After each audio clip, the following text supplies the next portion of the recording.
Hello students, N K Mittal law class में आपका स्वागत है। आज हम यहाँ पर इंडियन पार्टनरशिप एक्ट को स्टार्ट करने जा रहे हैं। आज के लेसन में हम क्या बातें जानेंगे? आज के लेसन के तहत हम यहाँ पर जानेंगे पार्टनरशिप का मीनिंग क्या होता है, पार्टनरशिप से रिलेटेड जो उसके एसेंशियल एलिमेंट्स होते हैं वह क्या होते हैं, और हम यहाँ पर स्पेशली यह जानेंगे कि पार्टनरशिप और जॉइंट हिंदू फैमिली में क्या डिफरेंस पाया जाता है, पार्टनरशिप और कंपनी के बीच में क्या डिफरेंस पाया जाता है। यह अपने आप में ही एक मोस्ट इम्पॉर्टेंट क्वेश्चन बनता है।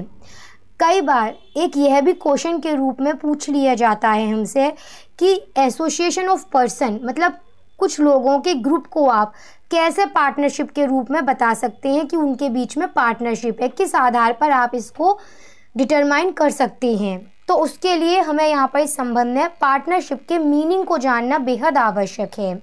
हम बात कर रहे हैं यहाँ पर पार्टनरशिप एक्ट की बात हम कर रहे हैं। तो पार्टनरशिप एक्ट के तहत ही सेक्शन 4 में पार्टनरशिप को डिफाइन किया गया है।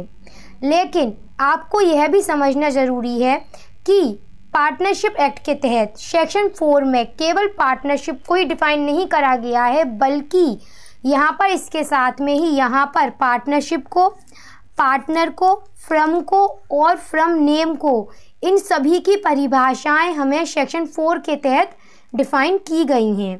अब हम सबसे पहले पार्टनरशिप की परिभाषा को रीड करते हैं। पार्टनरशिप क्या है? पार्टनरशिप की परिभाषा सेक्शन 4 के according, partnership is the relation between person. Partnership बहुत सिंपल परिभाषा है पार्टनरशिप की, दो या दो से अधिक व्यक्तियों के बीच में पाया जाने वाला एक ऐसा रिलेशन जिसके अंतर्गत वे लोग अपने बिजनेस को लेकर, जो उस बिजनेस से उनको जो भी प्रॉफिट्स प्राप्त होगा उसको आपस में शेयर करने के लिए एग्रीड होते हैं, और यह जो बिजनेस है उनके द्वारा, उन सभी के द्वारा मैनेज किया जाता है या फिर आपस में तय करके उनमें से किसी एक के द्वारा मैनेज किया जाता है। पार्टनरशिप की ये बहुत सिंपल परिभाषा है। मैंने आपको सेक्शन 4 के रिगार्डिंग शुरू में भी कहा था कि सेक्शन 4 में केवल पार्टनरशिप ही नहीं बल्कि पार्टनर्स, फ्रम और फ्रम नेम, इनकी परिभाषा भी बताई गई है। तो पहले एक बार हम इसको भी देख लेते हैं। पार्टनर्स किसे कहते हैं? Person who have enter into partnership with one another are called individually called partner, और यही बात अगर कलेक्टिवली कही जाएगी तो उनको फ्रम के रूप में जाना जाएगा।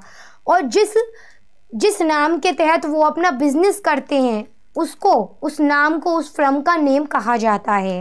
तो यह बताया गया है सेक्शन 4 के अंतर्गत कि पार्टनरशिप क्या होती है।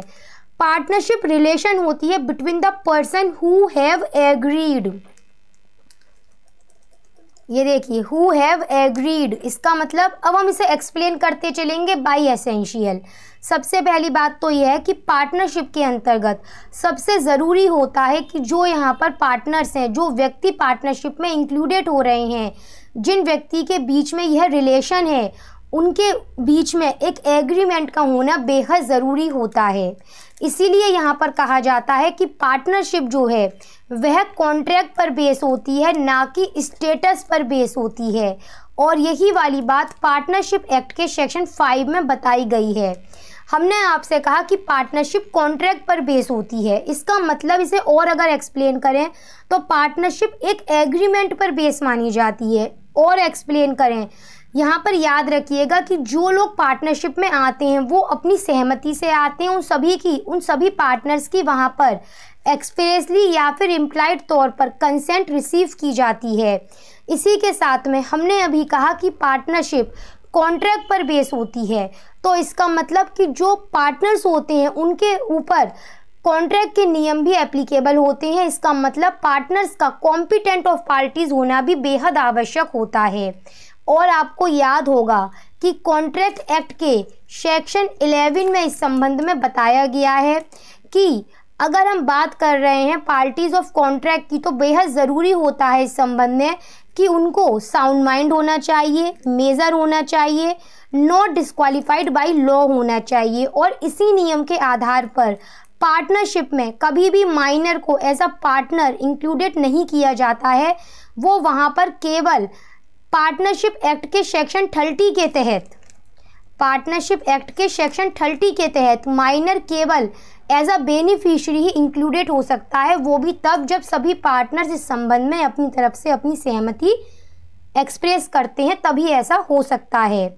हमने अभी यहाँ पर इस संबंध में जाना था कि पार्टनरशिप के लिए सबसे ज़रूरी होता है 2 या 2 से अधिक व्यक्तियों के बीच में एग्रीमेंट का किया जाना।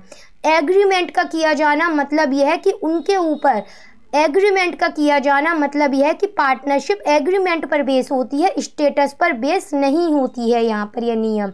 इसका मतलब यहाँ पर यह माना गया है कि जो पार्टनर्स होते हैं उनको भी कॉम्पिटेंट होना चाहिए। कॉम्पिटेंट होना चाहिए मतलब यह है कि उनको भी मेजर, साउंड माइंड और नॉट डिस्क्वालिफाइड लॉ होना चाहिए। इसीलिए यहाँ पर माइनर को एज अ पार्टनर इंक्लूडेड नहीं किया जाता है, बल्कि माइनर केवल एज अ बेनिफिशियरी ही आ सकता है इस संबंध में। और जो पार्टनर्स होते हैं जो अपने आप को एग्रीड करते हैं एज अ पार्टनरशिप में आने के लिए, उनकी सहमति, उनकी कंसेंट एक्सप्रेस और इम्प्लाइड तौर पर रिसीव की जा सकती है। अगले एसेंशियल की अगर हम बात करें तो अगला एसेंशियल इस संबंध में यह बताया गया है कि जो पार्टनर्स होते हैं वो जिस बात को लेकर एग्रीमेंट कर रहे हैं वो बात क्या है कि उनके द्वारा जो बिजनेस किया जाएगा उस बिजनेस में उनको जो भी प्रॉफिट मिलेगा उसे वो आपस में शेयर करेंगे। तो इसके लिए सबसे ज़रूरी होता है एसेंशियल, उनके बीच में बिजनेस का होना ज़रूरी है।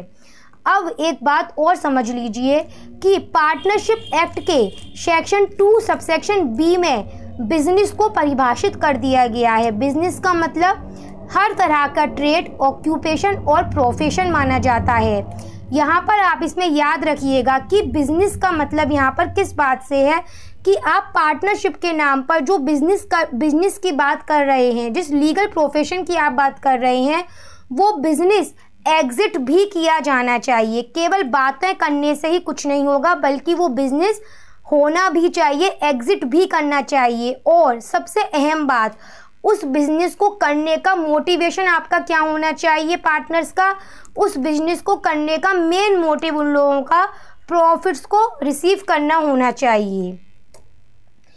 ठीक है, परिभाषा ही अभी हम कर रहे हैं, हम परिभाषा को एक्सप्लेन करते चल रहे हैं, हमारे एसेंशियल्स अपने आप कंप्लीट होते जा रहे हैं।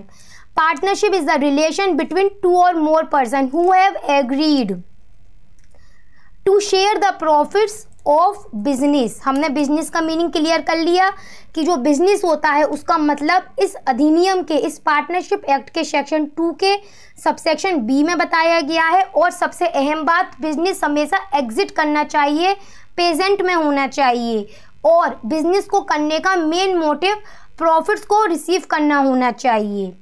चलिए अगले पॉइंट्स की बात करते हैं, अगले एसेंशियल पर चलते हैं। अगला एसेंशियल आता है शेयर द प्रॉफिट्स।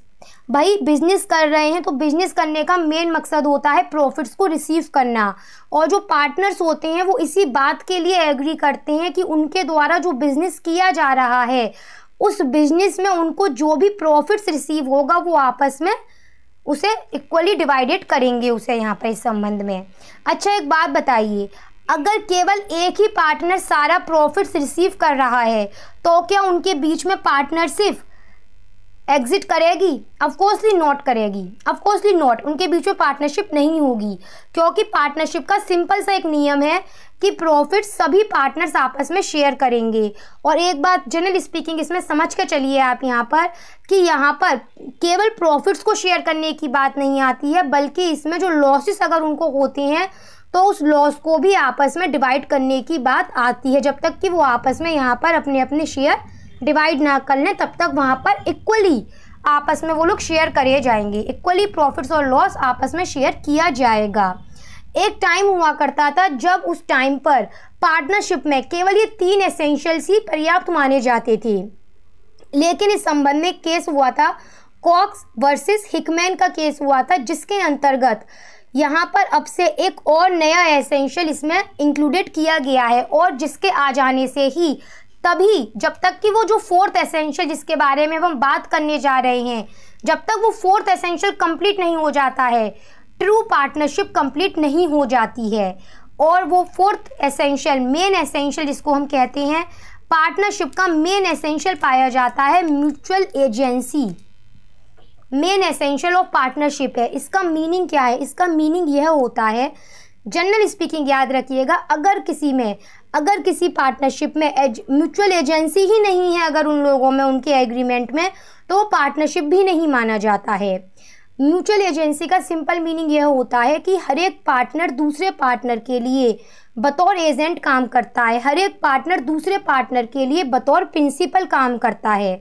मतलब मीनिंग यह होता है कि अगर किसी एक पार्टनर द्वारा बिजनेस ट्रांजेक्शन में कोई काम किया जाता है, इन कोर्स ऑफ बिजनेस कोई काम किया जाता है, तो यहाँ पर जो उसने एक्ट करा है, उसके इस एक्ट करने से बाकी के जितने पार्टनर्स होंगे वो अपने आप ही उससे यहाँ पर लायबल मान लिए जाएंगे। हम इसको इस संबंध में इम्प्लाइड ऑथोरिटी के रूप में भी जानते हैं, जिसे हम आगे आने वाले अपनी लेक्चर्स में कंप्लीट करेंगे। फिलहाल अभी हम बात कर रहे हैं म्यूचुअल एजेंसी के रिलेटेड, जो इसका मेन एसेंशियल बताया गया है। अगर म्यूचुअल एजेंसी नहीं है तो पार्टनरशिप भी वहाँ पर नहीं पाई जाती है। हमने अभी आपसे इस वाले वर्ड का प्रयोग किया था, yes, true test of partnership. आप कैसे कह सकते हैं कि कोई जो एसोसिएशन ऑफ पर्सन है वो वास्तव में पार्टनरशिप में तब्दील हुआ है या नहीं हुआ है? तो हमें उसके लिए संबंध में ये सारे एसेंशियल होने बहुत ज़रूरी हैं। किसी भी ग्रुप ऑफ पर्सन को हम तभी पार्टनरशिप में मान सकते हैं जब वहाँ पर उनके बीच में एग्रीमेंट होगा, जब वहाँ पर उनके बीच में बिजनेस होगा, उनके द्वारा इस बात को एग्रीमेंट करा गया होगा कि उस बिजनेस से जो भी उनको प्रॉफिट्स मिलेगा वो उसको आपस में शेयर करेंगे। यहाँ पर इसके अंतर्गत केवल प्रॉफिट्स ही नहीं बल्कि लॉस को शेयर करने की बात भी मानी जाती है। और सबसे अहम एसेंशियल आता है कि उनके बीच में म्यूचुअल एजेंसी पाई जाएगी। मतलब यह है कि एक पार्टनर द्वारा जो एक्ट करा गया है, बाकी जो अदर पार्टनर्स होंगे वो भी वहाँ उस एक्ट से अपने आप लायबल माने जाएंगे। तो अब आप एक बार अब इसकी आप डेफिनेशन को रीड करिए। अब आप काफ़ी अच्छी तरह से इसकी डेफिनेशन को एक्सप्लेन कर सकते हैं। Partnership is the relation between person who have agreed to share the profits of business carried on by all or any of them acting for all. अब हम यहाँ पर इस संबंध में बात करने जा रहे हैं डिफरेंस की। अब हम यहाँ पर इस संबंध में बात करने जा रहे हैं पार्टनरशिप और कंपनी में क्या डिफरेंस पाया जाता है। तो सबसे पहला डिफरेंस तो यही पाया जाता है कि जो फर्म होती है, जो पार्टनरशिप होती है, उसका अपने पार्टनर्स के बिना कोई अस्तित्व नहीं होता है, लेकिन कंपनी का अपना खुद का एक परपेचुअल अस्तित्व पाया जाता है। कंपनी की अपनी खुद की एक लीगल आइडेंटिटी पाई जाती है। पार्टनरशिप में जो पार्टनर्स होते हैं उनकी लाइबिलिटी कैसी होती है? पार्टनरशिप में पार्टनर्स की लाइबिलिटी अनलिमिटेड लाइबिलिटी होती है। पर अगर हम कंपनी की बात करें तो कंपनी के अलग अलग तरह के टाइप्स होते हैं, जैसे कि unlimited company, unlimited share by company भी होती है, लिमिटेड शेयर बाई कंपनी भी होती है। तो उसके अकॉर्डिंग ही वहाँ पर उसकी लाइबिलिटी इस संबंध में तय की जाती है। जो प्रॉपर्टी पार्टनरशिप की प्रॉपर्टी होती है उसे जॉइंट स्टेट के रूप में जाना जाता है, लेकिन कंपनी की अपनी खुद की सेपरेट आइडेंटिटी है, उसकी अपनी खुद की प्रॉपर्टी मानी जाती है। जो पार्टनरशिप के अंतर्गत पार्टनर्स होते हैं वो आराम से अपने शेयर वगैरह को और पार्टनर्स की सहमति से ट्रांसफ़र तो कर सकते हैं, लेकिन जिस ट्रांसफरी को इनके द्वारा अपने अधिकार वगैरह ट्रांसफ़र किए गए हैं वो ट्रांसफरी अपने आप ही पार्टनर नहीं बन सकता है। लेकिन कंपनी के तहत जो मेंबर्स होते हैं, जो शेयर होल्डर्स वगैरह होते हैं, वो आराम से अपने शेयर वगैरह को किसी भी व्यक्ति को वहाँ पर उस संबंध में बेच सकते हैं। उन्हें किसी तरह की कोई भी उनके लिए रुकावट नहीं आती है इस संबंध में। जो पार्टनरशिप होती है उसका जो मैनेजमेंट किया जाता है, पार्टनरशिप का जो मैनेजमेंट होता है या तो उन सभी के द्वारा, जितने भी पार्टनर्स हैं उन सभी के द्वारा, या फिर आपस में तय करके उनमें से किसी के द्वारा मैनेजमेंट किया जाता है। लेकिन अगर कंपनी की बात हम करें तो कंपनी के अंतर्गत जो मैनेजमेंट का कार्य वगैरह होता है इसके लिए वहाँ पर अपॉइंटमेंट किए जाते हैं। फॉर एग्जाम्पल वहाँ पर डायरेक्टर्स वगैरह इस संबंध में, बोर्ड ऑफ डायरेक्टर्स होती हैं इसके रिगार्डिंग, जिनको इस संबंध में अपॉइंटेड किया जाता है। पार्टनरशिप में रजिस्ट्रेशन कंपलसरी नहीं होता है। हाँ, यह अलग बात है कि रजिस्ट्रेशन ना करवाने पर उसके रिजल्ट्स अलग दिखाई देते हैं, लेकिन जनरल स्पीकिंग पार्टनरशिप में रजिस्ट्रेशन कंपलसरी नहीं है, लेकिन कंपनी के अंतर्गत रजिस्ट्रेशन कंपलसरी है, क्योंकि कंपनी अस्तित्व में ही, एग्जिस्टेंस में ही बाय रजिस्ट्रेशन ही आती है। जनरल स्पीकिंग अगर हम बात करें तो किसी भी पार्टनर के रिटायर हो जाने पर या फिर इंसॉल्वेंट हो जाने पर पार्टनरशिप डिसॉल्व हो सकती है, पार्टनरशिप खत्म हो सकती है, जब तक कि वो लोग उसको आगे कंटिन्यूस नहीं करते हैं। लेकिन कंपनी में ऐसा नियम नहीं है। कंपनी के अंतर्गत उसे अपने मेंबर्स के आने या जाने से कोई फर्क नहीं पड़ता है। क्यों? क्योंकि कंपनी अपने आप में परपेचुअल होती है, इस वजह से। सॉरी। अब हम बात करने जा रहे हैं यहाँ पर डिफरेंस के बारे में, पार्टनरशिप और हिंदू अनडिवाइडेड फैमिली के बारे में। तो सबसे पहली बात तो यह है कि जो पार्टनरशिप होती है वो एग्रीमेंट पर बेस होती है, जबकि हिंदू अनडिवाइडेड फैमिली स्टेटस पर बेस मानी जाती है। इसका मतलब बाय बर्थ। इसका मतलब यहाँ पर यह मान सकते हैं कि अगर हम पार्टनरशिप को देखें तो वहाँ पर किसी भी माइनर को एज अ पार्टनर इंक्लूडेड नहीं किया जाएगा। वहाँ पर किसी भी माइनर को केवल एज अ बेनिफिशरी, जब सभी पार्टनर्स इस संबंध में अपनी सहमति दे देंगे तब उस माइनर को केवल एज अ बेनिफिशरी ही इंक्लूडेड किया जाएगा। जबकि अगर हम हिंदू अनडिवाइडेड फैमिली की बात करें तो वहाँ पर किसी बच्चे का जन्म होते ही वो बच्चा अपने आप ही उस फैमिली का मेंबर बन जाता है। यहाँ पर अगर हम पार्टनरशिप की बात करें तो पार्टनरशिप का मैनेजमेंट उन सभी पार्टनर्स के द्वारा किया जाता है या फिर उनमें से आपस में तय करके किसी के द्वारा किया जाता है। लेकिन हिंदू अनडिवाइडेड फैमिली के अंतर्गत जो मैनेजमेंट होता है वह वहाँ के कर्ता के द्वारा किया जाता है। पार्टनरशिप की अगर बात करें तो पार्टनरशिप में हर एक पार्टनर दूसरे पार्टनर द्वारा किए गए कार्यों के लिए लायबल होता है। लेकिन यहाँ पर हिंदू अनडिवाइडेड फैमिली के अंतर्गत कर्ता के द्वारा कार्यों के लिए अदर जो मेंबर्स होते हैं वो लायबल माने जाते हैं। अगर हम बात करें पार्टनरशिप के तहत तो पार्टनरशिप में लायबिलिटी अनलिमिटेड लायबिलिटी होती है, लेकिन हिंदू अनडिवाइडेड फैमिली के अंतर्गत जो लायबिलिटी होती है वो कर्ता की अनलिमिटेड लायबिलिटी होती है, लेकिन जो उसके अदर मेंबर्स होते हैं वो वहीं तक लायबल होते हैं जहां तक कि उनको शेयर रिसीव होता है। यस, तो इसी के साथ में आज हमने यहाँ पर जिस बात को लेकर हमने अपनी यह लेसन स्टार्ट किया था कि आज हम यहाँ पर पार्टनरशिप के डेफिनेशन को क्लियर करेंगे, पार्टनरशिप के एसेंशियल्स को जानेंगे और डिफरेंस को जान लेंगे पार्टनरशिप और जॉइंट हिंदू फैमिली के, और पार्टनरशिप ऑफ कंपनी के हम डिफरेंस को जान लेंगे आज हम। तो आज हमने यहाँ पर अपनी लेसन को इसी के साथ में कंप्लीटेड कर लिया है।